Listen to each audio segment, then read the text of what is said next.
Hi, it's Chef Rick, and today I'm making tomato burrata pasta. Right, very, very easy dish, this one. We're just going to not worry too much about quantities. I'll tell you the quantities I've used here, but just change them to your taste. So we've got about 6 cloves of garlic there. That's just peeled cloves of garlic that we're going to mince.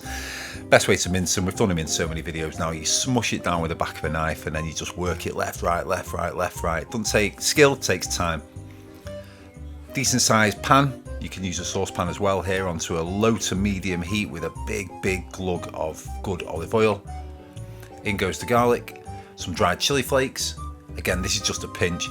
That's a pinch of oregano. It was all I had. You could use dried basil, you could use dried Italian herbs, but I happen to have oregano there, so get that in.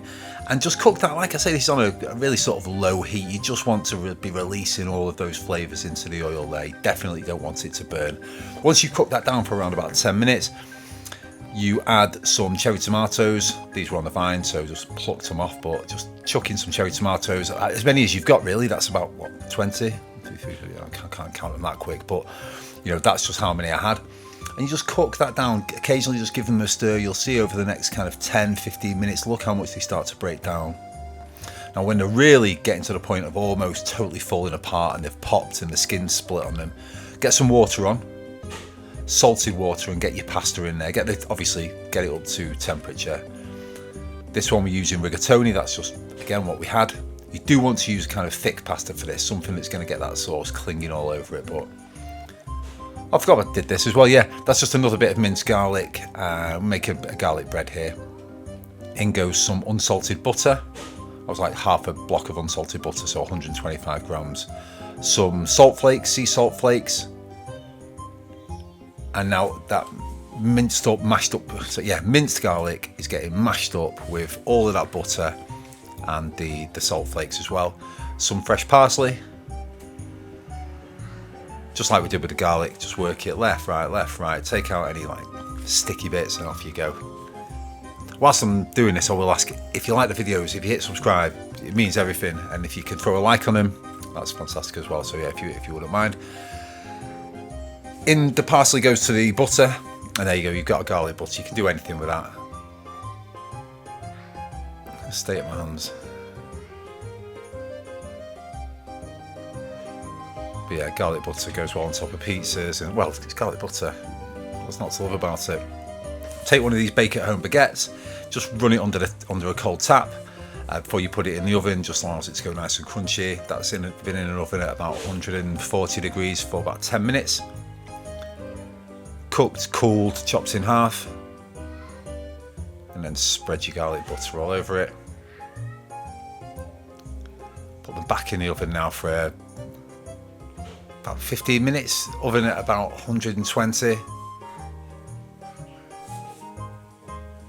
So this is perfect at this point. I put some grated mozzarella cheese. I was going to put grated mozzarella on one of them and just have like one of them as a cheese garlic bread, one as a normal garlic bread, but I thought, bloody hell, you know, there'd be a mutiny in our house. Everyone's going to want the cheese garlic bread. So there you go, another 5 minutes in there.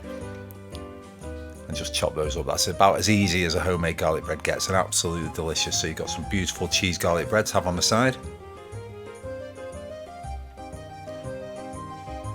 Absolutely gorgeous. Don't have to be a bake at home baguette either, of course. Just take any baguette, chop it in half, and off you go. Right, our pasta's going to be nearly ready now, so let's just check it. So you want your pasta to be not totally soft. You want it to be really holding its shape still. But look at that, just have a bit of springiness to it. Drain the pasta off. Drain pasta quickly so you keep some of that pasta water in there, because you want to add you want to have some of that pasta water going in here. But we're just going to put that pasta in with the tomatoes. Give that a good mix round so it's all covered up. Some fresh basil leaves just torn in. Again, what would you call that? A handful?